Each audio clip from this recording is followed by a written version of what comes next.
এই অনুষ্ঠানৰ মূল ভাষণটো প্ৰদান কৰিব শ্ৰীযুত বিনয় মোহন শইকীয়াদেৱে। আত্মপ্ৰচাৰ আৰু তাৎক্ষণিক খ্যাতিৰ পয়োভৰৰ এই সময়তো যোৱা 2 দশকৰো অধিক কাল ধৰি গভীৰ নিষ্ঠা আৰু সততাৰে নীৰৱে অসমীয়া সাহিত্য আৰু চিন্তনলৈ উচ্চমানৰ বৰঙণি আগবঢ়াই অহা শ্ৰীযুত শইকীয়াৰ এটি চমু পৰিচয় এইখিনিতে দি লওঁ। নিজকে এজন পাঠক আৰু চলচ্চিত্ৰ প্ৰেমী হিচাপে পৰিচয় দি ভাল পোৱা শ্ৰীযুত শইকীয়া আছিল অভিযান্ত্ৰিক বিজ্ঞান আৰু আইনৰ ছাত্ৰ। তেওঁৰ সাহিত্য কৰ্মতো শ্ৰীযুত শইকীয়াৰ অধ্যয়নৰ বিস্তৃতি, গভীৰতা আৰু বৈচিত্ৰ্যৰ লগতে অসমীয়া ভাষা সাহিত্যৰ প্ৰতি তেওঁৰ গভীৰ দায়বদ্ধতা প্ৰতিফলিত হয়। এতিয়ালৈ শ্ৰীযুত শইকীয়াৰ 25খন মৌলিক গ্ৰন্থ আৰু 17খন অনুবাদ গ্ৰন্থ অসমৰ আগশাৰীৰ বিভিন্ন প্ৰকাশন আৰু অনুষ্ঠানে প্ৰকাশ কৰি উলিয়াইছে। ইয়াৰ উপৰিও তেওঁৰ কেইবাখনো ৰচনাৱলী, অভিধান আৰু আলোচনীৰ সম্পাদক বা সহযোগী সম্পাদকৰ দায়িত্ব পালন কৰিছে। ছাত্ৰ ছাত্ৰীৰ পঠন পদ্ধতি, বিশ্বখ্যাত চলচ্চিত্ৰ আৰু চলচ্চিত্ৰ নিৰ্মাতা, বিজ্ঞানৰ বিভিন্ন বিষয়, বিশ্ব সাহিত্য, গ্ৰন্থ আৰু ভ্ৰমণ ইত্যাদি শ্ৰীযুত বিনয় মোহন শইকীয়াৰ মৌলিক গ্ৰন্থসমূহৰ বিষয়বস্তু। ইয়াৰ উপৰিও কিশোৰ কিশোৰীৰ উপযোগীকৈ অসমীয়া আৰু ইংৰাজী দুয়োটা ভাষাতে লিখা শ্ৰীমন্ত শংকৰদেৱৰ জীৱনীকে ধৰি Saurabh Kumar Chaliha, Renuka Devi Barkataki, doctor Dinesh Chandra Goswami, doctor Hiren Gohain, Nikola Tesla আদিৰ জীৱনীও তেওঁ প্ৰণয়ন কৰিছে। এই মৌলিক গ্ৰন্থসমূহৰ উপৰিও শ্ৰীযুত শইকীয়াই বিশ্ব সাহিত্যৰ 12খন বিখ্যাত গ্ৰন্থ সাৱলীলভাৱে অসমীয়ালৈ অনুবাদ কৰিছে। শৰাইঘাট প্ৰকাশনে প্ৰকাশ কৰা আৰু ডক্টৰ দীনেশ চন্দ্ৰ গোস্বামীদেৱে সম্পাদনা কৰা কালজয়ী সাহিত্য ছিৰিজৰ 100খন কিতাপৰ 10খন কিতাপৰ অনুবাদক শ্ৰীযুত শইকীয়া। ৰিচাৰ্ড ফেইনমেন, এলেন লাইটমেন, জৰ্জেছ চিমেন আদিৰ কিতাপ তেখেতে অসমীয়ালৈ অনুবাদ কৰিছে। উল্লেখযোগ্য যে বঙালী ভাষাটো এতিয়ালৈকে কিতাপ আকাৰে চিমেনৰ অনুবাদ প্ৰকাশ হোৱা নাই। 10খন কিতাপৰ ছিৰিজ এটাৰ কাম বৰ্তমান চলি আছে। শ্ৰীযুত শইকীয়াই কৰা অনুবাদৰ কিতাপখন 2012 চনতে বান্ধৱে প্ৰকাশ কৰিছিল। ইয়াৰ উপৰিও 2019 চনত প্ৰকাশিত বিজ্ঞান, বিজ্ঞানী, বিজ্ঞানৰ অন্বেষণ আৰু প্ৰণোদন হ'ল 4গৰাকী বিখ্যাত বিজ্ঞানীৰ বিজ্ঞান সম্পৰ্কীয় 7খন অতি উচ্চমানৰ ৰচনাৰ সংকলন। আনহাতে 2024 চনত প্ৰকাশিত সংগ আৰু সান্নিধ্য হ'ল পল থিৰোৰ বিভিন্ন ভ্ৰমণ কাহিনীবোৰত সোমাই থকা 6জন মহান সাহিত্যিকৰ সৈতে হোৱা তেওঁৰ কথা বতৰাৰ অসমীয়া অনুবাদ আৰু সংকলন। শিলভদ্ৰ ৰচনাৱলী, ডক্টৰ দীনেশ চন্দ্ৰ গোস্বামীৰ ৰচনা সমগ্ৰ আৰু ভৱেন বৰাৰ ৰচনা সমগ্ৰ শ্ৰীযুত শইকীয়াই সম্পাদনা কৰিছে। শৰাইঘাট অভিধান আৰু এংলো আছামিজ ডিক্সনাৰীৰ তেওঁ সহযোগী সম্পাদক। শ্ৰীযুত শইকীয়াই বান্ধৱ নামৰ গ্ৰন্থ আলোচনী আৰু বিজ্ঞান সুৰভি নামৰ বিজ্ঞান আলোচনীও দীৰ্ঘ সময় সম্পাদনা কৰিছিল। 1975 চনৰ হাইস্কুল শিক্ষান্ত পৰীক্ষা অসমৰ ভিতৰত প্ৰথম স্থান লাভ কৰা শ্ৰীযুত বিনয় মোহন শইকীয়াই কটন মহাবিদ্যালয় আৰু অসম অভিযান্ত্ৰিক মহাবিদ্যালয়ত পৰৱৰ্তী শিক্ষা গ্ৰহণ কৰে। 2020 চনত অসম শক্তি বিতৰণ কোম্পানীৰ মুখ্য মহাপ্ৰবন্ধক পদৰ পৰা অৱসৰ গ্ৰহণ কৰা শ্ৰীযুত শইকীয়াই চাকৰিকালতে গুৱাহাটী বিশ্ববিদ্যালয়ৰ পৰা আইনৰ স্নাতক আৰু স্নাতকোত্তৰ ডিগ্ৰীও লাভ কৰে। উল্লেখযোগ্য যে আইনৰ স্নাতক পৰীক্ষাতো তেওঁ বিশ্ববিদ্যালয়ৰ ভিতৰত প্ৰথম স্থান অধিকাৰ কৰি জৱাহৰলাল নেহৰু মেমৰিয়েল ফাণ্ড বঁটা লাভ কৰিছিল। 1997 চনত বৈদ্যুতিক অভিযন্তাৰ প্ৰশিক্ষণৰ বাবে ছুইডেন চৰকাৰে ভাৰতৰ এজন অভিযন্তালৈ আগবঢ়োৱা বৃত্তিটো লাভ কৰি তেওঁ সেই দেশত প্ৰশিক্ষণ ল'বলৈ সক্ষম হৈছিল। আগতে উল্লেখ কৰা হৈছে যে তেখেতে সৌৰভ কুমাৰ চলিহাৰ এখন জীৱনী লিখিছে। নিজৰ ব্যক্তিগত জীৱন সম্পৰ্কে আলোচনা হোৱাটো একেবাৰে বেয়া পোৱা মহান সাহিত্যিকগৰাকীয়ে কিন্তু এই কিতাপখন বৰ ভাল পাইছিল আৰু তেওঁ সপৰিয়ালে কিতাপখনৰ উন্মোচনী অনুষ্ঠানত উপস্থিত আছিল। ইয়াৰ কাৰণ আছিল শ্ৰীযুত শইকীয়াই কিতাপখন লিখিছিল কেৱল সৌৰভ কুমাৰ চলিহাই বিভিন্ন ঠাইত নিজে লিখা কথাৰ ওপৰত নিৰ্ভৰ কৰি। আমাৰ অনুৰোধ ৰক্ষা কৰি আজিৰ অনুষ্ঠানত মূল ভাষণটো প্ৰদান কৰিবলৈ সন্মত হোৱা বাবে শ্ৰীযুত শইকীয়াদেৱক আন্তৰিক ধন্যবাদ জনাই তেখেতক এই স্থান গ্ৰহণ কৰিবলৈ আমি অনুৰোধ জনালোঁ।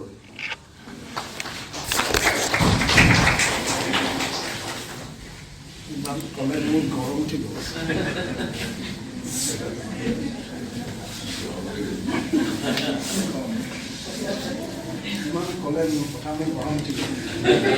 ইমান বেছিকৈ কোৱাৰ বাবে গৰম উঠি গৈছে শইকীয়া।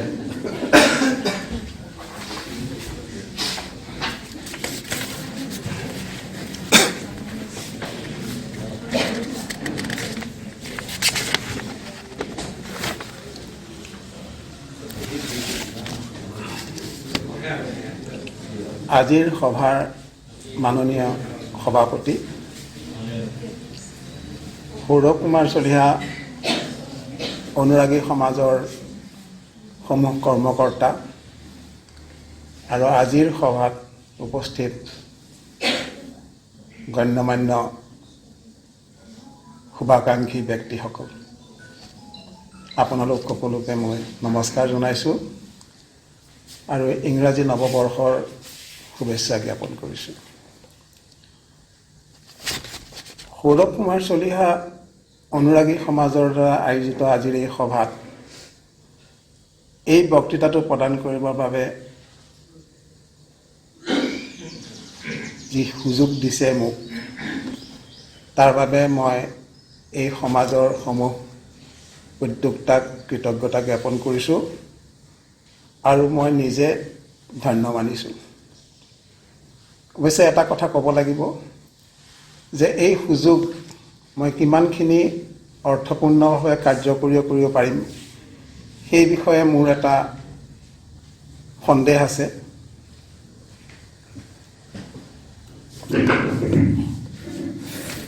সন্দেহ এই কাৰণেই যে সৌৰভ কুমাৰ চলিহা বিষয়, এই বিষয়টো যথেষ্ট জটিল। অৱশ্যে কিছুমানৰ কাৰণে হয়তো কম জটিল, কিছুমানৰ বাবে বেছি জটিল, কিন্তু জটিল। আৰু এই জটিলতাৰ কাৰণ হৈছে সৌৰভ কুমাৰ চলিহাৰ সৃষ্টিৰ অগতানুগতিকতা আৰু তাৰ অভিনৱ লিখনশৈলী প্ৰকাশ বা বক্তব্য আৰু সকলো ধৰণৰ সাধাৰণীকৰণৰ পৰা আঁতৰত তেওঁ অন্য লেখকৰ সাধাৰণীকৰণটো বাদেই তেওঁ নিজৰ লেখাৰ মাজতো কোনো ধৰণৰ এটা সাধাৰণীকৰণ বিচাৰি পোৱা নাযায়। আৰু এইখিনি কথাৰ কাৰণেই সৌৰভ কুমাৰ চলিহা সদায় প্ৰাসংগিক হৈ থাকে। এইখিনিতে মই আপোনালোকৰ লগত এটা শেহতীয়া খবৰ মই আপোনালোকৰ আগত প্ৰকাশ কৰিব বিচাৰিছোঁ। এই বছৰ সাহিত্যৰ নোবেল বঁটা পোৱা হাংগেৰিয়ান লেখক, নামটো অলপ কঠিন, লেছলো ক্ৰেছনা হৰকাই, তেওঁ নোবেল বঁটা পোৱাৰ পাছত ইণ্ডিয়ান এক্সপ্ৰেছ কাকতত এটা লেখা প্ৰকাশ পাইছিল,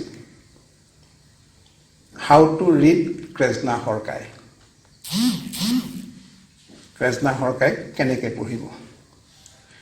তাত লেখকে বিভিন্ন বিষয়ৰ লগতে এটা কথা লিখিছিল তাৰ লেখন শৈলী সম্পৰ্কে। লেখকৰ তেওঁ কৈছে যে পাঠকে তেওঁৰ লেখাত জ্যোতিচিহ্নৰ ব্যৱহাৰ বিচাৰি নাপাব, কাহিনীৰ ধাৰাবাহিকতা বিচাৰিব নালাগিব, আৰু শেষ নোহোৱা বাক্যৰ অন্তহীন বাক্য, শেষ নোহোৱা বাক্যৰ কুণ্ডলীয়ে পাঠকক এক সন্মোহনৰ মাজলৈ টানি লৈ যাব। এই কথাখিনি লিখিছিল। ব্যক্তিগত অভিজ্ঞতাৰ কথা এটা কওঁ, মই এই লেখাটো প্ৰকাশ কৰাৰ আগতে আৰু ক্ৰেছনা হৰকাই নোবেল বঁটা পোৱাৰ পাছত মই এখন তেওঁৰ কিতাপ পঢ়াৰ মোৰ সৌভাগ্য হৈছিল। কিতাপখন পঢ়োঁতে পাছত মই গম পাইছোঁ যে হয়, তেওঁ কোৱা কথাটো হয়, কিন্তু এই কথাটোৱে মোক কোনো ধৰণৰ আচৰিত কৰি তোলা নাছিল।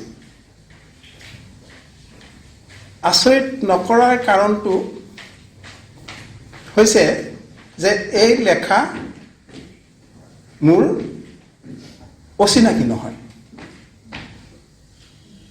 সেই লেখাৰ ধৰণটো, সেই শেষ নোহোৱা বাক্যই পৃষ্ঠাৰ পিছত পৃষ্ঠা যিটো চলি যোৱাৰ ঘটনা, এই লেখন শৈলী মোৰ একেবাৰে অচিনাকি নহয়। বহুদিনৰ আগতেই মই চিনাকি হৈছোঁ। আৰু সেই চিনাকিটো মোক কৰাই দিছিল সৰুপ কুমাৰ চলিহাই। সৰুপ কুমাৰ চলিহাই নিজৰ অশান্ত ইলেক্ট্ৰন লিখাৰ সম্পৰ্কত কৈছিল যে বাক্যবোৰ এনেকৈ ওলাই থাকে যেন যাদুকৰৰ মুখৰ পৰা ওলোৱা সেই অন্তহীন ফিতা, এডালৰ পিছত এডাল যোৰা হৈ আছে কিন্তু শেষ নহয়। গতিকে সৰুপ কুমাৰ চলিহাৰ সেই প্ৰাসংগিকতা, মই আজি তেওঁৰ নবেল লৰেট এজনৰ লগত তেওঁক তুলনা কৰিবলৈ যোৱা নাই, কিন্তু যিটো কথা উল্লেখ পাইছে অন্য এজনৰ লেখাত যে তেওঁৰ লেখাত এনেকুৱা ধৰণৰ কথা, সেই বস্তুটো সৰুপ কুমাৰ চলিহাই কৈছিল আজিৰ পৰা অন্ততঃ ৭৫ বছৰ আগতে।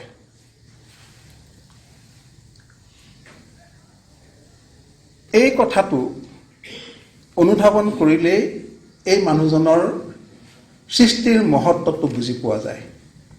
গতিকে মই সেই সম্পৰ্কে আৰু নকওঁ। তেওঁৰ আন এটা গুৰুত্বপূৰ্ণ বৈশিষ্ট্য হৈছে তেওঁৰ ৰচনাত থকা বিভিন্ন বিচিত্ৰ বিষয়। সাহিত্যৰ যি ধাৰা,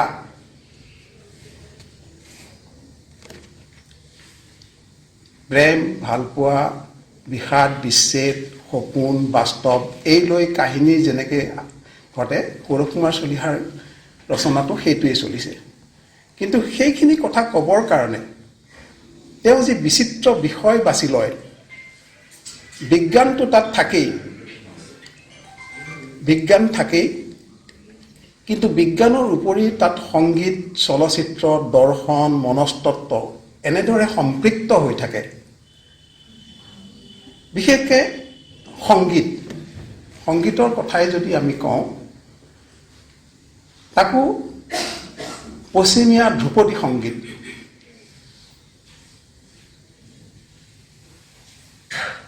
এনেদৰে সম্পৃক্ত হৈ থাকে যে যেতিয়া বাৰকাৰল পঢ়িছিলোঁ, বাৰকাৰল কি বস্তু গম পোৱা নাছিলোঁ, আজিও নাজানো, কিন্তু এতিয়া বহুত বিচাৰ খোচাৰ কৰি গম পাইছিলোঁ। কিন্তু তেওঁ বাৰকাৰল গল্পটো সেই 60ৰ দশকত লিখিছিল। বাৰকাৰলৰ বিষয়ে 2টা বাক্য আছে গোটেই গল্পটোত, দীঘল বাক্যত গল্পটো। কিন্তু গল্পটো পঢ়ি উঠি প্ৰতিজন সচেতন পাঠকেই গম পাব বাৰকাৰলৰ মুডটো কি, তাৰ ভাৱটো কি, অন্তৰ্নিহিত ভাৱটো কি। সেই কথা বেলেগে বুজাই দিব নালাগে, গল্পটোত আছে, কাহিনীটোত আছে, নামটো বাৰকাৰলৰ বিষয়ে একো নাই। এটা সাধাৰণ উদাহৰণ, তেওঁৰ গল্প বেথোভেনৰ ওপৰত গল্প আছে। তেওঁ ওপৰত নামৰ গল্পটোত ইহান ছেবাষ্টিয়ান বাখৰ সংগীতৰ সেই সাংগীতিক যাদুকৰী শক্তিৰ কথা আছে। এই সকলোবিলাক কথা ইমান বিচিত্ৰ আৰু ইমান আমাৰ আয়ত্তৰ বাহিৰত, ভাবিলে আচৰিত লাগে। তেওঁ কাৰ বাবে লিখিছিল এইবোৰ বস্তু? যেতিয়া ছেমেষ্টাৰ শেষ পঢ়িছিলোঁ, তেতিয়া আমি ছেমেষ্টাৰ কি মই নাজানো, এতিয়া সকলোৱে জানে। তেওঁ কাৰ কাৰণে লিখিছিল তেতিয়া? তেওঁ জানে এই বস্তু আজি নহ'লেও অন্য এদিন মানুহে ইয়াৰ গুৰুত্ব বুজি পাব, ইয়াৰ ৰস বুজি পাব।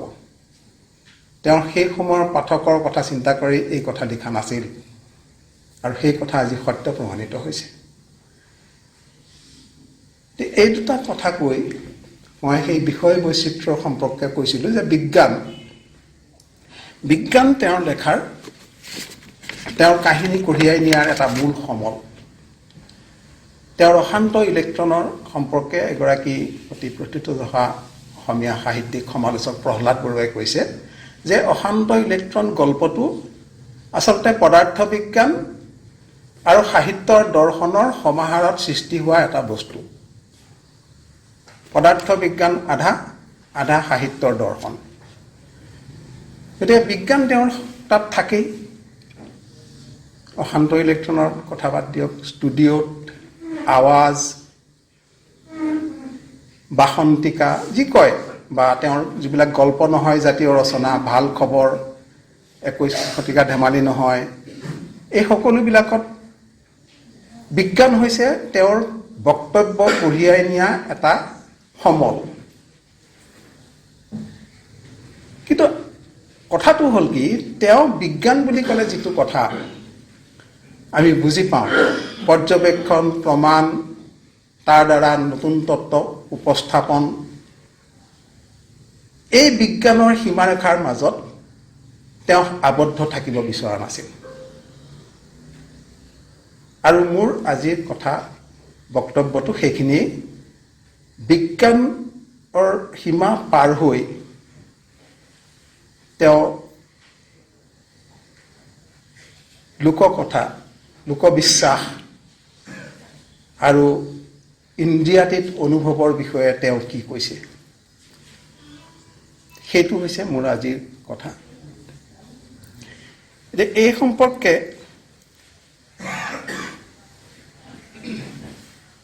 ক'বলৈ যোৱাৰ আগতে মই তেওঁৰ গল্প নহয় জাতীয় দুখন ৰচনাৰ বিষয়ে ক'ম। এটা হৈছে ভাল খবৰ, এখন ৰচনা। গল্প নহয় জাতীয় ৰচনাত সৌৰভ কুমাৰ চলিহাই প্ৰথম পুৰুষত কৈছে তেওঁৰ কথা ক'বলগীয়া কথাখিনি এই বিষয়টো। তেওঁ কৈছে যে ভাল খবৰ মানে, ভাল খবৰটো হৈছে সৌভাগ্য।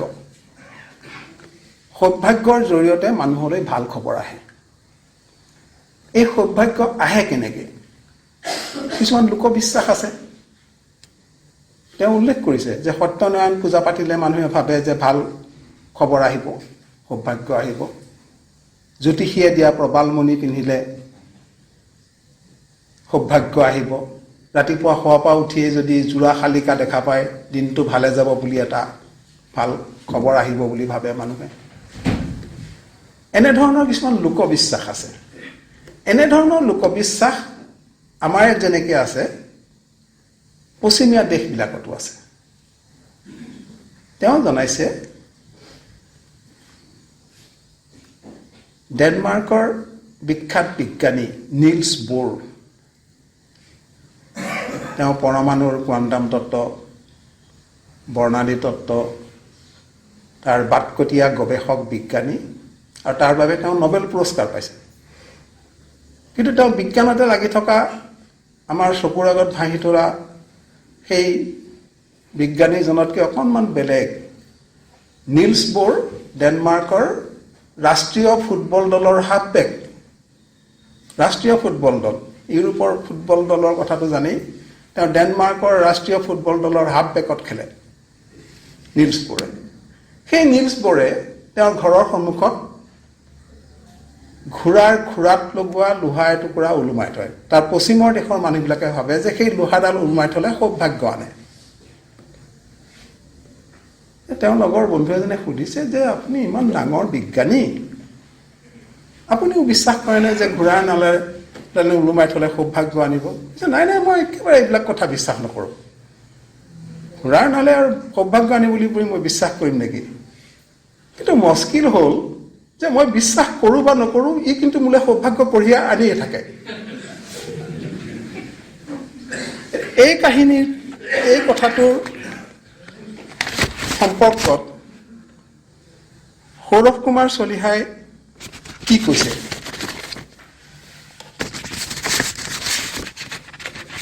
তেওঁ কৈছে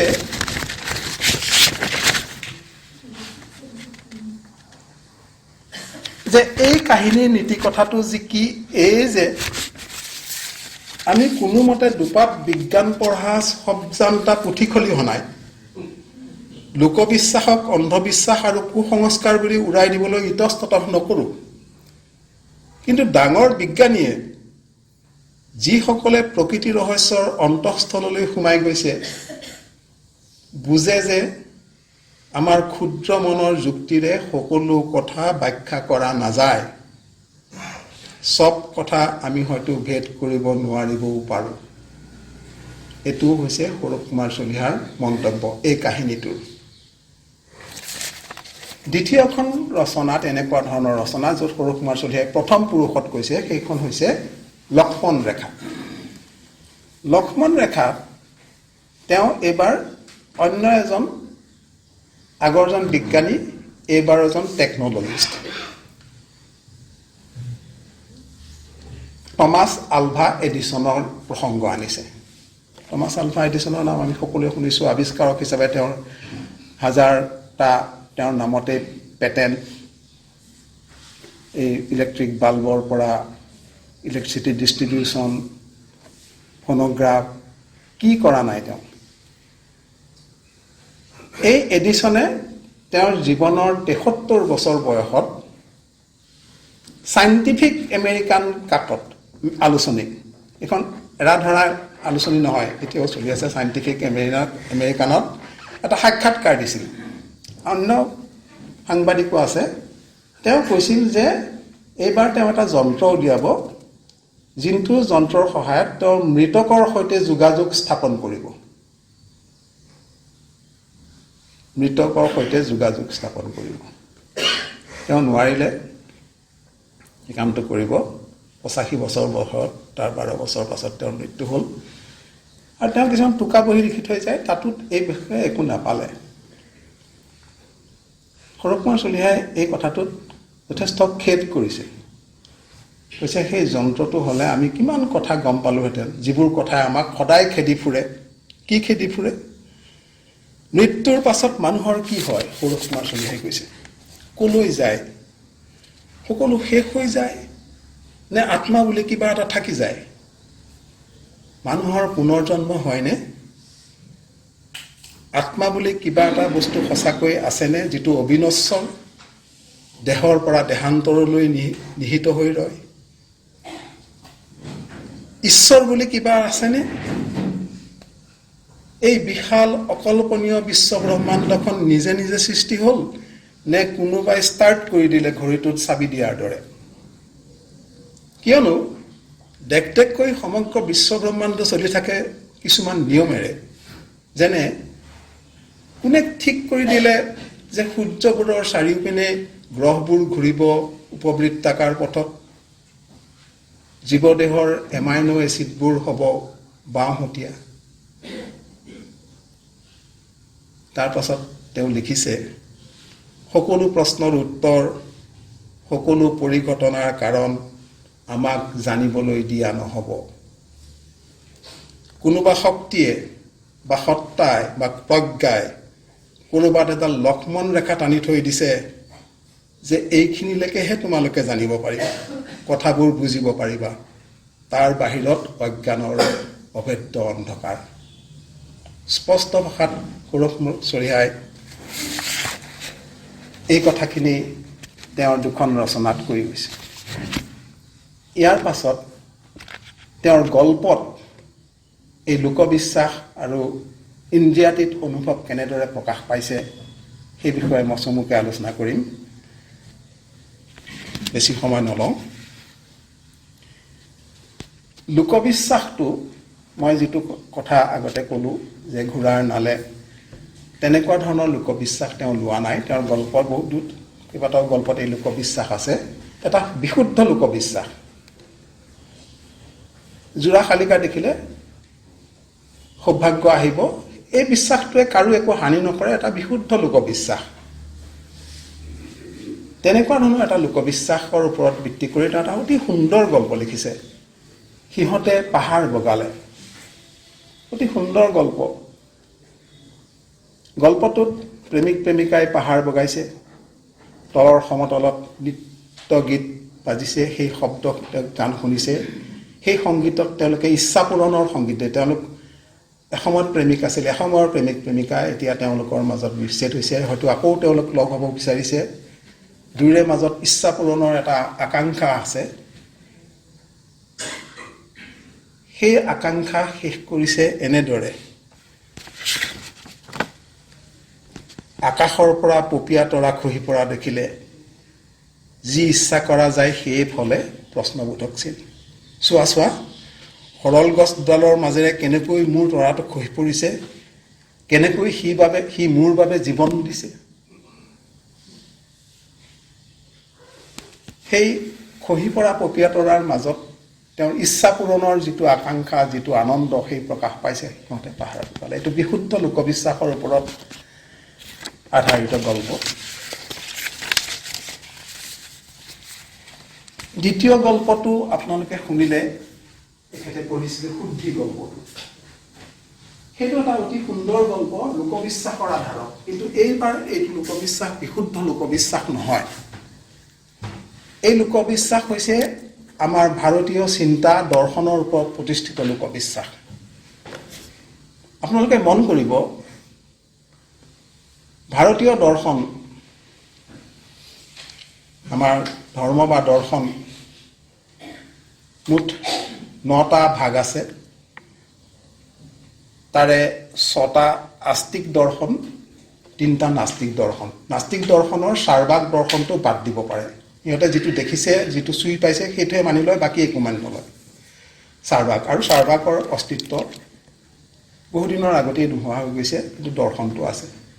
বাকী আস্তিক দৰ্শন 6টা আৰু 2টা নাস্তিক দৰ্শন। ইয়াত আস্তিক আৰু নাস্তিক মানে ভগৱান মানা নামানা নহয়। ভাৰতীয় দৰ্শন মতে আস্তিক দৰ্শন হৈছে যি বেদক প্ৰামাণ্য গ্ৰন্থ হিচাপে মানে, সেইবিলাক আস্তিক দৰ্শন, আৰু যি বেদক প্ৰামাণ্য গ্ৰন্থ বুলি নামানে, সেইবিলাক নাস্তিক দৰ্শন। নাস্তিক দৰ্শনৰ ভিতৰত বৌদ্ধ আৰু জৈন ধৰ্ম। আস্তিক দৰ্শন 6টা আছে: ন্যায় বৈশেষিক, সাংখ্য যোগ, মীমাংসা, উত্তৰ মীমাংসা, পূৰ্ব মীমাংসা বা বেদান্ত। এই গোটেইকেইটা দৰ্শনত সকলোৱে ঈশ্বৰ আছে বুলি মানি নলয়। নাস্তিক দৰ্শনেতো নামানি, আস্তিক দৰ্শনৰো সাংখ্য আৰু মীমাংসাই ঈশ্বৰৰ শব্দৰ অস্তিত্ব সম্পৰ্কে মানি লোৱা নাই। ঈশ্বৰ সকলোৱে নামানে ভাৰতীয় চিন্তা মতে। আত্মাও সকলোৱে নামানে। বৌদ্ধ ধৰ্মত আত্মা নামানে, তেওঁলোকে অনাত্মাকহে মানে। কি মানে সকলোৱে মানে কৰ্মফল। কাম কৰিলে তাৰ ফল ভোগ কৰিব লাগিব এই জন্মত। যদি কিবা কাৰণত এই জন্মত ভোগ নকৰাকৈ গ'ল, ৰক্ষা নাই, পিছৰ জন্মত হ'লেও সেই তাৰ ফল ভোগ কৰিব লাগিব। গতিকে এই কৰ্মফলৰ ধাৰণাটো এনেকুৱাকৈ প্ৰথিত হৈ আছে যে ই এক লোকবিশ্বাসলৈ পৰিণত হৈছে। সেইকাৰণে শুদ্ধি গল্পত দেউতাকে ভাবিছে যে কি পাপ, এই পাপ আৰু পুণ্যৰ কথাটো কৰ্মফলৰ পৰা আহিছে। সেইটো লোকবিশ্বাসত সোমাই গৈছে যে আমাৰ কি পাপ হ'ল, যাৰ কাৰণে মই এই ফল ভোগ কৰিব লগা হ'ল, এই দুৰ্বিষহ বেদনা ভোগ কৰিব লগা হ'ল। তেওঁ এটা কাৰণো বিচাৰি পাইছে যে ল'ৰাটোৰ প্ৰতি মোৰ মোহ জন্মিছিল। লোভ আৰু মোহ এয়া পাপ, তাৰ কাৰণেই আমাৰ এই অৱস্থা হ'ল। এই যিটো ধাৰণা, এইটো এই লোকবিশ্বাসত পৰিণত হৈছে। পাপ হয়, পাপ হ'লে তাৰ ফল ভোগ কৰিব লাগে। এক লোকবিশ্বাস হৈ পৰিছে। এই ভাৰতীয় চিন্তা দৰ্শনৰ পৰা উদ্ভূত হৈ এক লোকবিশ্বাসত পৰিণত হৈছে। পাপ, পুণ্য, স্বৰ্গ, নৰক, এইবোৰ লোকবিশ্বাসত পৰিণত হৈছে। তাৰ পাছত তেওঁ ভাবিছে উপবাস দিলে চিত্ত শুদ্ধ হয়। ই এক লোকবিশ্বাস। পাপমুক্ত হ'ব পাৰি, মনক নিয়ন্ত্ৰণ কৰিব পাৰি। তেওঁ সেইকাৰণে জৈন মুনিয়ে যিটো কৃচ্ছ সাধন কৰে, সেই কৃচ্ছ সাধনৰ দিশে তেওঁ আগবাঢ়িছে। এইবোৰ লোকবিশ্বাস। এই শুদ্ধি গল্পৰ ধাৰণাটো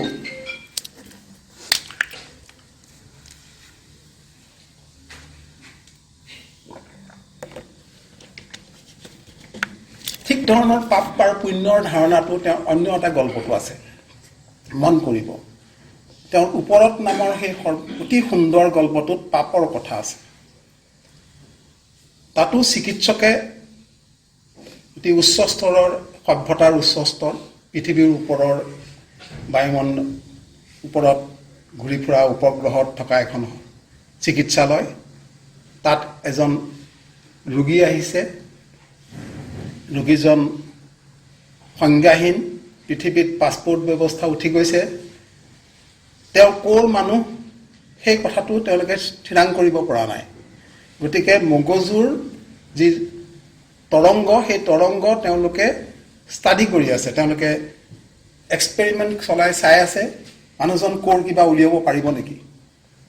আৰু সেইটো কাম পৃথিৱীৰ ওপৰত কৰিব লগা হৈছে, কাৰণ পৃথিৱীৰ যিটো মধ্যাকৰ্ষণ, তাৰ যিটো শক্তি, তাত সেই মস্তিষ্ক তৰংগ ৰিচেপ্টৰটোৱে, যন্ত্ৰটোৱে কাম নকৰে। গতিকে ওপৰত কম মধ্যাকৰ্ষণৰ তেওঁলোকে এই কামটো কৰিব। উচ্চ স্তৰৰ এটা বিজ্ঞানৰ ধাৰণা এটা।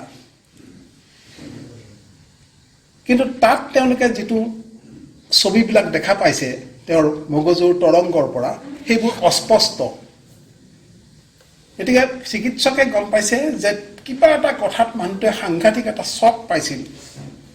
শ্বক পোৱাৰ ফলত তেওঁ বাস্তৱ জগতৰ পৰা বিচ্ছিন্ন হৈ গৈছিল। তেওঁ চহৰে নগৰে ঘূৰি ফুৰিছে, কিন্তু তেওঁ একো দেখা নাই। মানুহৰ মুখটো দেখে, মানুহবিলাক দেখে অৱয়ৱবিলাক, কিন্তু তাৰ মুখবিলাক দেখা নাপায়। সকলোৰে পৰা বিচ্ছিন্ন এটা অৱস্থা সেই মানুহজন। গতিকে সেই মানুহজনৰ কথাটো যেতিয়া তেওঁ ভাবিছে, চিকিৎসকে গম পাইছে যে তেনেকুৱা এটা ধৰণৰ অৱস্থা হৈছিল, কাৰণ তেনেকুৱা এটা অৱস্থাৰ মাজেৰে চিকিৎসক পাৰ হৈছে। বাৰ্লিনৰ বোমা বৰ্ষণৰ সময়ত তেওঁৰ 4.5 বছৰীয়া ছোৱালীজনী নিহত হৈছিল। এটা ইংগিত আছে, স্পষ্ট নহয়। সেইখিনি সময়ত তেওঁৰ যিটো মানসিক অৱস্থা, নিজকে বিক্ষিপ্ত কৰি দিয়া সমাজৰ পৰা, বাস্তৱৰ পৰা, তেওঁ সেই অৱস্থাত তাতো তেওঁ ভাবিছিল তেওঁ কি পাপ হৈছিল, যাৰ কাৰণে তেওঁ এই দুৰ্যোগ ভোগ কৰিব লাগিছে। পাপৰ কথাটো তাতো আছে। কিন্তু তেওঁ সেই বিক্ষিপ্ত হৈ যোৱা অৱস্থাটোৰ পৰা নিজকে ৰক্ষা কৰিছিল উপবাসৰ জৰিয়তে নহয়, তেওঁ সহায় লৈছিল বাখৰ সংগীতৰ ওচৰত। তেওঁ কৈছিল যে ভাগ্য ভাল যে আমাৰ হাতত, আমাৰ এই ঠাইত এসময়ত ইহান ছেবাষ্টিয়ান বাখ নামৰ এজন সংগীতজ্ঞই জন্ম লৈছিল। সেই সংগীতে তেওঁক বাস্তৱলৈ, বাস্তৱ জগতৰ সৈতে সংযোগহীন অৱস্থাৰ পৰা সংযোগ কৰিব। ইয়াৰ চিকিৎসকে আশা কৰিছে এই মানুহজনেও এদিন সংজ্ঞা ঘূৰাই পাব, কিন্তু সংজ্ঞা ঘূৰাই পোৱাৰ পাছত তেওঁ আকৌ বিক্ষিপ্ত হৈ যাব, কাৰণ তেওঁৰ যিটো আঘাত পাইছিল, শ্বক হৈছিল, সেই শ্বকৰ পৰা তেওঁ ৰক্ষা নাপায়। গতিকে তেওঁক ৰক্ষা কৰিব বাখৰ এই সংগীতে। গতিকে অলপ পাছতে এম্বুলেঞ্চখন আহিছে, চন্দ্ৰৰ পৰা পৰ্যায়ক বুজাই কৰি শুক্ৰলৈ যাব। যাওঁতে ৰোগীক পঠাই দিব তেওঁলোকে, আৰু চিকিৎসকে ঘোষণা কৰিছে যে ৰোগীৰ লগত বাখৰ এই সংগীতটো যাব, যিটো পৃথিৱীৰ পৰা তেওঁ মগাই আনিছিল। যেতিয়া তেওঁ সংজ্ঞা ঘূৰাই পাব, তেতিয়া তেওঁক প্ৰয়োজন হ'ব বাখৰ সংগীত। গতিকে লোকবিশ্বাস দুই ধৰণে আছে। আমাৰ ইয়াতে যিটো ধৰণৰ শুদ্ধিত হৈছে, ওপৰত বেলেগ ধৰণে হৈছে। এইবাৰ মই দ্বিতীয়টো কথালৈ যাওঁ। সেইটো হৈছে ইন্দ্ৰিয়াতীত যিটো অনুভৱ। এইটো গল্পৰ নাম শেষ অনুৰোধ। গল্পটো মই চমুকৈ অলপ কনডেন্স কৰি লিখি আনিছোঁ। মই এইটো পঢ়ি দিম, নপঢ়িলে কথাটো বুজাত অলপ অসুবিধা হ'ব। ভৱিষ্যতৰ অতি বিকশিত মানৱ সভ্যতাৰ এটা সময়, বৰ্তমান সময়ৰ অতিকৈ চৰ্চিত AI অৰ্থাৎ আৰ্টিফিচিয়েল ইণ্টেলিজেন্স অথবা কৃত্ৰিম বুদ্ধিমত্তাৰ প্ৰয়োগ যেনেদৰে ইয়াত সম্পন্ন কৰা হৈছে, সেয়া গল্প ৰচনাৰ সময়ত যথেষ্ট কাল্পনিক বুলি ভবাৰ সম্ভাৱনা আছিল যদিও বৰ্তমান সময়ৰ পাঠকে সেইলৈ কোনো প্ৰশ্ন নকৰিব। মই লিখিছোঁ এইটো কথা। অতীতৰ এটা সময়ৰ কল্পনাই কেনেদৰে বৰ্তমান সময়ত এক বাস্তৱ হৈ উঠিছে বা উঠিবলৈ গৈ আছে, সেই কথাই লেখকৰ দূৰদৃষ্টিক প্ৰমাণ কৰিব। এফালে AIৰ চমক, আনফালে ভাৰতীয় চিন্তাৰ ইন্দ্ৰিয়াতীত ধাৰণাৰ বিশালতাত নিমজ্জিত হৈ থকা এই কাহিনী আগৰ দুটাৰ তুলনাত অতি গহীন পৰিৱেশত উপস্থাপন কৰা হৈছে। অন্য এটা প্ৰসংগত কৈছোঁ। ইয়াৰ মূল চৰিত্ৰ তিনিটা। এজন আদহীয়া মানুহ, বয়সস্থ মানুহ, তেওঁক সহায় কৰা এটা যন্ত্ৰ মানৱ, তাৰ নাম কাৰেল। কাৰেলৰ বৰ্ণনাটো এনেকুৱা ধৰণৰ: মানৱ দেহৰ নিউৰন আৰু ইলেক্ট্ৰনিক বৰ্তনীৰ সহজীৱন চিম্বায়চিছ ঘটাই সৃষ্টি কৰা এটা অতি উচ্চ স্তৰৰ ৰবট। কাৰেল কাহিনীৰ কথক অথবা তেওঁৰ গৰাকীৰ সংগী, শুভাকাংক্ষী আৰু সংবেদী সুহৃদ। কাৰেল হৈছে মনৰ কথা বুজি পোৱা, মুখৰ অভিব্যক্তি আৰু মস্তিষ্ক তৰংগ বিশ্লেষণ কৰি গৰাকীৰ খং, আনন্দ, দুখ, ক্লান্তি, ক্ষুধা আদি অনুভৱ কৰিব পৰা সামৰ্থ্যৰ অধিকাৰী। কাৰেলে তেওঁৰ গৰাকীক দাদা বুলি সম্বোধন কৰে। আৰু এটা কাৰেলৰ কথা মতে ঘৰুৱা কাম বন কৰা আৰু এটা যন্ত্ৰ মানৱ আছে, ৰবট আছে, তাৰ নাম ফ্ৰাইডে। এই তিনিটা চৰিত্ৰলৈ কাহিনী আগবাঢ়িছে। এদিন এই মানুহজনে ঘোষণা কৰিলে, কাৰেলৰ গৰাকীয়ে, যে এই জীৱনটো অত্যন্ত একঘেয়েমী হৈ পৰিছে, গতিকে তাক অন্ত পেলাব লাগে। এই কথা কাৰেলক জনোৱাত কাৰেলে কথাটো অকণ বেলেগ ধৰণে বুজি পালে। কাৰেলে ভাবিলে যে তেওঁ যেনেকৈ চলি আছে, যিটো ৰুটিন, ৰাতিপুৱা 8টা বজাত ৰাতিপুৱাৰ আহাৰ, 1টা বজাত দুপৰীয়া আহাৰ, তাৰ মাজতে অকণমান বিনোদন, আবেলি ফুৰিবলৈ যোৱা, এই ৰুটিনটো বেয়া পাইছে। গতিকে কাৰেলে কৈছে যে এইটো যদি বেয়া পাইছে, মোৰ হাতত আৰু 2টা বিকল্প আছে মোৰ মেমৰি, সেইমতে চেষ্টা কৰি চাম নেকি? যদি এইটো বেয়া পাইছে, মই সেইটোলৈ গুচি যাব পাৰোঁ। তেতিয়া গৰাকীয়ে কৈছে যে তুমি কথাটো বুজি পোৱা নাই। আচল কথাটো হৈছে কি, মোৰ জীৱন চলি আছে, এইটো মই গল্পটোৰ পৰা উঠাইছোঁ, কিন্তু মোৰ আৰু কোনো জীৱনী চালিকা নাই, কোনো কথাতে কোনো আগ্ৰহ বা ঔৎসুক্য নাই। গতিকে এই জীৱন চলাই নিয়াৰ কোনো অৰ্থ নাই। দাদাকে কাৰেলক বুজাইছে, তোমাৰ জীৱন আৰু মোৰ জীৱন একে নহয়। তোমাৰ ৰাসায়নিক বৈদ্যুতিক শক্তিৰ বিন্যাসেৰে তোমাৰ জীৱন চলি গৈছে, চলি থাকিব। কিন্তু মানুহৰ জীৱন ৰাসায়নিক বৈদ্যুতিক শক্তিৰ ৰূপান্তৰণ নহয়, তাৰ বাহিৰেও আছে অজ্ঞাত সূক্ষ্ম কিবা এটা, যিটোৰ সৰবৰাহ বন্ধ হ'লে আৰু জীৱন বুলি একো নাথাকে, মাথো দেহযন্ত্ৰ এটাৰ ছয় নিশ্চয় মেটাবলিজিম এটা চলি থাকে। এই কথা বুজাই দিয়াত কাৰেলে কথাখিনি বুজি পালে। বুজি পাই তাৰ স্মৃতিৰ পৰা কাৰেলে দাদাকক কৈছে, আপুনি মোক শিকাইছে যে এই শক্তি আমি ঘাইকৈ গ্ৰহৰ সূৰ্যটোৰ পৰা পাইছোঁ, এটা স্থূল শক্তি, যিহেৰে জীৱদেহ বৰ্তি থাকে, যন্ত্ৰ পাতি চলে।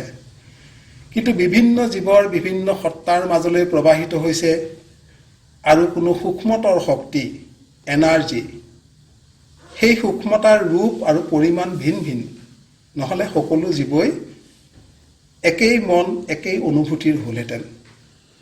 আমাৰ আৱহত, আমাৰ নিকট দেশত, পৃথিৱীৰ ওচৰত সেই এনাৰ্জিৰ প্ৰকৃতি স্থূল, যেনেকুৱা ৰুক্ষ আৰু অজটিল সৌৰ বিকিৰণ।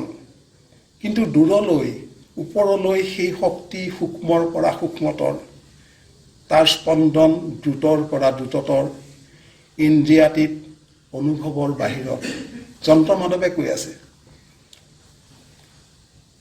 এইবাৰ কাৰেলে ভাৰতীয় যোগ দৰ্শনৰ প্ৰসংগ আনিছে, তাৰ মেমৰিত এইবোৰ জমা হৈছে। কাৰেলে কৈছে যে অনুমান কৰা হয় যে ধ্যানস্থ যোগী সেই সূক্ষ্ম শক্তিৰ মাৰ্গলৈ উন্নীত হ'ব পাৰে, কিন্তু প্ৰমাণ কৰিব নোৱাৰি যে এই অনুমান কিমান দূৰ সঁচা। তথাপি কাৰেলে এটা অনুমান কৰিছে, হয়তো মহাকাশৰ কোনো সুদূৰ নিহাৰিকাৰ পৰা কোনো পৰম সত্তা বা কোনো অব্যক্ত বুদ্ধিয়ে আপোনালোকক সেই সূক্ষ্ম শক্তিৰ সৰু ডাঙৰ পৰিমাণৰ যোগান ধৰিছে যাৰ যি ধাৰণ ক্ষমতা সেই অনুপাতে। এই কথাখিনি কৈ কাৰেলে তাৰ মনত এটা দুখ পাইছিল। দাদাকে তাক কৈছিল যে তোমাৰ আৰু মোৰ জীৱন একে নহয়।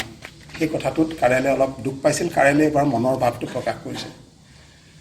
আপুনি ভবাৰ দৰে মোৰ শক্তি অকল বিজুলী সোঁত বা ৰাসায়নিক নিৰ্ঝৰেৰে স্নায়ুতন্ত্ৰেৰে নাহে, অকল ধাতুৰ তাৰেৰে নাহে। মোৰ শ্ৰদ্ধেয় শিক্ষাগুৰু প্ৰফেচৰ য়ামাচিতাই মোক সকীয়াই দিছিল যে মই যেন গৰ্ব বা আত্মশ্লাঘাত মগ্ন নহওঁ এইটো ভাবি যে মোৰ বিন্যাস আৰু মোৰ শক্তি প্ৰবাহৰ জৰিয়তে মই যুক্তি ক্ষমতা আৰু বোধক জ্ঞান পাইছোঁ। তেখেতে মোক সদায় মনত ৰাখিবলৈ কৈছিল যে এইবোৰ স্থূল, এইবোৰ বাহ্যিক। আচল জ্ঞান বা বোধক জ্ঞান সিও এক শক্তি, ক'ৰ পৰা আহিছে আমি কেতিয়াও নাজানো। এইটো য়ামাচিতাই কাৰেলক বুজাইছিল। এই একেই প্ৰসংগত কাৰেলে এইবাৰ পদাৰ্থ বিজ্ঞানৰ এটা জটিল বিষয় পইণ্টিং ভেক্টৰৰ প্ৰসংগ আনিছে। কাৰেলে কৈছে, যন্ত্ৰ মাধৱে কৈছে যে ধাতুৰ তাঁৰডালৰ মাজেদি যেতিয়া বিদ্যুৎ প্ৰবাহ হয়, সেই বিদ্যুৎ প্ৰবাহৰ শক্তিটো উলম্ব দিশত আহে। সেই শক্তি ক'ৰ পৰা আহে জনা নাযায়। এইটো পদাৰ্থ বিজ্ঞানৰ সূত্ৰ পইণ্টিং ভেক্টৰৰ।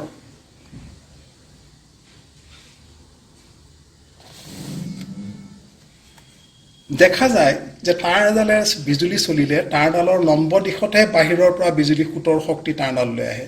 এই শক্তি ক'ৰ পৰা আহে অনিশ্চিত। এইবাৰ কাৰেল আৰু ওপৰলৈ গ'ল। এইবাৰ যোগ দৰ্শনৰ কুণ্ডলিনী শক্তিৰ কথা কাৰেলে বুজাইছে। কুণ্ডলিনী শক্তিত মানৱ দেহৰ নিম্ন ঠাইৰ পৰা এটা শক্তি মূলাধাৰ চক্ৰৰ পৰা ইৰা আৰু পিংগলাৰ মাজেৰে সুষুম্না নলীৰে ওপৰলৈ গৈ মগজুৰ সহস্ৰাত স্পৰ্শ কৰে। তেতিয়া যোগী এক ঐশ্বৰিক শক্তিৰ অধিকাৰী হয়। কাৰেলে কৈছে যে শৰীৰ বিজ্ঞানত এই সুষুম্না নলী বা মূলাধাৰ চক্ৰ আৰু সহস্ৰা একোটো ধৰা পৰা নাই। হ'ব পাৰে নেকি দাদা এই ঘটনাটো? সি মানে এটা মডিফিকেশ্যন কৰিছে কাৰেলে, যে আচলতে এইটো দেহত উৎপন্ন নহয়, এইটো ওপৰৰ পৰা আহে, আহি ধ্যানস্থ যোগীৰ সহস্ৰাত আঘাত কৰে। এইটো মানৱ দেহত সৃষ্টি হোৱা কথা নাই। কাৰেলে কৈছে এইটো ওপৰৰ পৰা অহা এটা শক্তি। এতিয়া কাৰেলে আৰু এটা কথা কৈছে। তেওঁ জানে যে তেওঁৰ দাদাকে হলিউডৰ মিউজিকেলছবিলাক চাই খুব ভাল পায়। কাৰেলে যোগাৰ কৰি দিয়ে, আনি দিয়ে। কাৰেলে কৈছে হলিউড মিউজিকেলৰ শক্তি যেন এক বেলেগ জগতৰ বেলেগ মাত্ৰাৰ শক্তি। চলচ্চিত্ৰলৈ গুচি গৈছে। পইণ্টিং ভেক্টৰ, যোগ দৰ্শন, এইবাৰ চলচ্চিত্ৰ, হলিউডৰ মিউজিকেলছবোৰ। তাত হিংসতা নাই, বৰ্বৰতা নাই, কুটিলতা নাই, ক্ৰূৰতা নাই, অসভ্যতা নাই। আছে মাথোন অনাবিল প্ৰাণ প্ৰাচুৰ্যৰ অবাৰিত ধাৰা। হ'ব পাৰেনে দাদা? এই ছবিবোৰৰ অভিনেতা অভিনেত্ৰী পৰিচালক কলা কৌশলীসকলেও তেওঁলোকৰ জীৱনৰ সেইখিনি সময়ত আমাৰ অজান কোনো শক্তি মাৰ্গৰ পৰা শক্তিৰ যোগান পাইছিল। হয়তো মানুহক সুন্দৰ ৰূপ এটা দেখুৱাবলৈ তেওঁলোকক কিহবাই সেই শক্তিক ধাৰে দিছিল। এটা সমূহীয়া কুণ্ডলিনী প্ৰবাহ জাগ্ৰত কৰি দিছিল। এটা সমূহীয়া কুণ্ডলিনী প্ৰবাহে সেই মানুহবিলাকক কৰি দিছিল। তাৰ ফলত এই হলিউড মিউজিকেলছবিলাক সৃষ্টি হৈছিল এটা সময়ৰ কাৰণে। দীঘলীয়া হৈছে নেকি বাৰু? এই কথোপকথন হৈ যোৱাৰ পাছত গৰাকীয়ে ক'লে যে বহুত হ'ল কথা, এতিয়া তুমি মোৰ আচল কথালৈ আহা, মোৰ জীৱনটো শেষ কৰিব লাগে। এতিয়া কাৰেল মহাবিপদত পৰিছে। তেওঁ কৈছে যে মই আপোনাক ৰক্ষা কৰা, আপোনাৰ সেৱা কৰা, আপোনাৰ জীৱন ধ্বংস কৰা দুইটা কাম মই কেনেকৈ কৰিম। এইটো প্ৰসংগত যদিও গল্পত এই কথাটো নাই, এটা কথা আমি জানি থোৱা ভাল হ'ব। আইজাক এচিমম্বৰ নামৰ এজন মানুহে যন্ত্ৰ মাদৱৰ 3টা বিধি প্ৰস্তুত কৰি থৈ গৈছিল। গল্পৰ জৰিয়তে আই ৰবট নামৰ এখন গল্প কিতাপত লিখিছিল। কিন্তু পাছৰ লেখকসকলে যেতিয়াই যন্ত্ৰ মানৱৰ কথা লিখে সেই নীতিকেইটা মানি চলে। বাস্তৱত মানি চলাৰ কথা নহয়, কিন্তু বিজ্ঞানভিত্তিক গল্পত ৰবটৰ কথা থাকিলে সেই বিধিকেইটা স্বতঃসিদ্ধভাৱে চৈ মানি লয়। তাৰে প্ৰথম বিধিটো হৈছে যন্ত্ৰ মানৱে মানুহক অপকাৰ নকৰে আৰু তেওঁ যন্ত্ৰ মানৱ উপস্থিত থকাৰ সময়ত তেওঁৰ গৰাকীক অপকাৰ হ'ব পৰা কাম কৰিবলৈ নিদিয়ে। প্ৰথম বিধি। 2 নম্বৰ বিধিটো হৈছে যন্ত্ৰ মানৱে তেওঁৰ মালিকৰ গৰাকীৰ নিৰ্দেশ পালন কৰিব, যদিহে সি প্ৰথম বিধিৰ বিৰোধিতা নকৰে। আৰু 3 নম্বৰ বিধিটো হৈছে যন্ত্ৰ মানৱে নিজকে ৰক্ষা কৰিব সকলো পৰিৱেশত, যদিহে সি 1 আৰু 2 বিৰোধিতা নকৰে। এই 3টা বিধি আইজাক এচিমভে দিছিল। পাছৰ যন্ত্ৰ মানৱৰ কাহিনী য'ত থাকে এই 3টা বিধি সদায় মানি চলা হয় স্বতঃসিদ্ধৰ দৰে। ইয়াতো কাৰেল সেইটোত পৰিছে। সি থকা অৱস্থাত মালিকৰ গৰাকীৰ সি অপকাৰ হ'ব পৰা কাম কৰিবলৈ নিদিয়ে, কিন্তু সি নিৰ্দেশো পালন কৰিব লাগিব। তেতিয়া কাৰেলে কৈছে, দাদা এইটো এটা মহা সংকট, এনেকুৱা সংকটত কি কৰিব পাৰি? আমি এবাৰ সেই ওপৰৰ সূক্ষ্ম শক্তিৰ প্ৰজ্ঞাৰ ওচৰতে এটা আবেদন কৰি চাব নোৱাৰোনে যে এনেকুৱা সময়ত কি কৰা উচিত, তেওঁৱে এটা আমাক নিৰ্দেশনা দিব। এইটো কাৰেলে প্ৰস্তাৱ দিছে। কাহিনী চলি আছে, মই কাহিনী শেষ নকৰোঁ, কাৰণ যিসকলে এতিয়াও এই কাহিনী পঢ়া নাই তেওঁলোকৰ কাৰণে মই শেষটো থলোঁ। কিন্তু অতীন্দ্ৰিয় অনুভৱৰ এই বৰ্ণনা আৰু ক'ৰবাত কোনোবাই কৰিছে বুলি মোৰ ধাৰণা নহয়, সেইকাৰণে মই অনুভৱটো এইটো কৰিছোঁ। এতিয়া মই আৰু আছিলে, কিন্তু মই সেইখিনি নকওঁ, আৰু এটা মাত্ৰ উদাহৰণ দিম। তাৰ আগতে মই এই কথাটো দুটামান কথা ক'ব খুজিছোঁ যে মই সকলো সেই যেনেকৈ কাৰেলে ওপৰত সোধে যে এনেকুৱা অৱস্থাত কি কৰা উচিত, মই গোস্বামী ছাৰক সুধোঁ মোৰ কিবা থাকিলে। মই ছাৰক সুধিলোঁ যে ছাৰ এই লেকচাৰ এনেকুৱা বক্তৃতা মই কেতিয়াও দি পোৱা নাই, কিমানমান দীঘল হয়? ছাৰে তেতিয়া মোক ক'লে যে চাবা, মানুহে যেতিয়া হামি মৰাৰ আগতে যদি তুমি শেষ কৰা। গতিকে মই সেইটো তেনেকৈ চৈছোঁ। মই আৰু এটা উদাহৰণ দিম, মাত্ৰ মই শেষ কৰিছোঁ এনেকৈ যে মই যে এইখিনি কথা ক'লোঁ বা এইখিনি কথা যে মই বিচাৰি খুচাৰি উলিয়ালোঁ, তাৰ মূল কথাটো কি? যে সৌৰভ কুমাৰ চলিহাই এনেকুৱা অন্ধবিশ্বাসৰ সমৰ্থনত এনেকৈ কৈছে? নহয়, মোৰ সেইটো উদ্দেশ্য নহয়। যে তেওঁ কাহিনী ক'বৰ কাৰণে বিজ্ঞান যেনেকৈ তেওঁ সাৰথি কৰি লৈছে, তেওঁৰ কাহিনী কথনৰ উপকৰণ হিচাপে বিজ্ঞান নহয় জাতীয় বস্তুও তেওঁ ল'ব পাৰে। তেওঁৰ সেই সক্ষমতা, সেই সামৰ্থ্য তেওঁৰ আছে। মোৰ কথাটো এইটো। আৰু এই কথাখিনি যিখিনি ৰহস্যৰ কথা ইয়াত আছে, এই ৰহস্যখিনি যাতে বৰ্তমান সময়ত প্ৰচলিত বিজ্ঞানৰ নামত, যে আজিকালি চলি থাকে যে নাৰদে উঠা ঢেঁকীটো হেলিকপ্টাৰ আছিল, গণেশৰ মূৰটো অতি উচ্চ খাপৰ শল্য চিকিৎসা, তাৰ ফলত গণেশৰ মূৰটো লাগিছিল, এনেধৰণৰ কথা, বা ব্ৰহ্মাস্ত্ৰ আদিত পাৰমাণৱিক অস্ত্ৰ এইবিলাক ভাৰতত চলি আছিল, এইবিলাকৰ লগত এই কথাখিনি যদি মিলাই গোটেইটো অতি অবাঞ্ছিত এটা অৱস্থালৈ গুচি যাব। এইটো নহয়, এইটো কমপ্লিটলি ভাৱজগতৰ কথা। আৰু এইটো এনেকুৱাতে থাকিব লাগিব, তাক কাৰো লগত তুলনা কৰিব নালাগিব। এইটো কথা মই কৈ মই শেষটোলৈ আহিছোঁ। মোৰ শেষৰ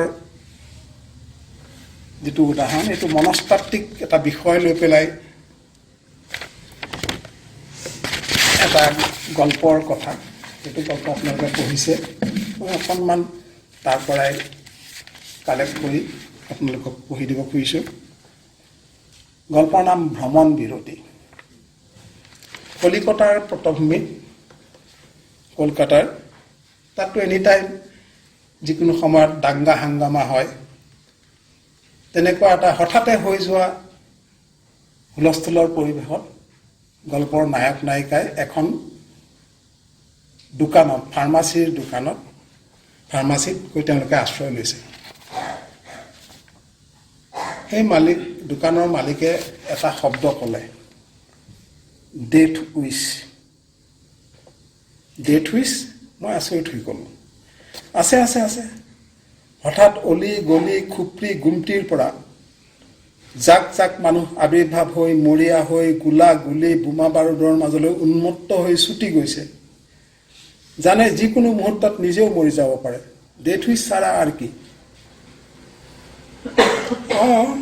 আৰু আমাৰো চবৰে বোলে মৰিবৰ এটা বাসনা থাকে মনে মনে, চব সময় থাকে। চাইকলজিৰ কথা দেই, মোৰ কথা নহয়। সেইটো এই কলকাতা চহৰত যেন বাসনা পূৰণ কৰাৰ চব এৰেঞ্জমেণ্ট কৰি থোৱা আছে। কোন মুহূৰ্তত এই মৃত্যুৰ বাসনা পূৰ্ণ হৈ যায় কোনো পাত্তা নাই। Broom bus, the and, death wish fulfil.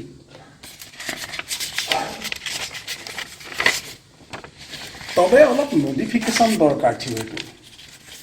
এই ডেথ উইচবোৰ অকল নিজৰ নিজৰ ডেথ উইচ নহয়, অন্য মানুহৰো ডেথ উইচ বটে। অৰ্থাৎ নিজেও মৰি যোৱা দৰকাৰ আৰু তোমাক মোক যাকে পোৱা তাকে মাৰি পেলোৱা।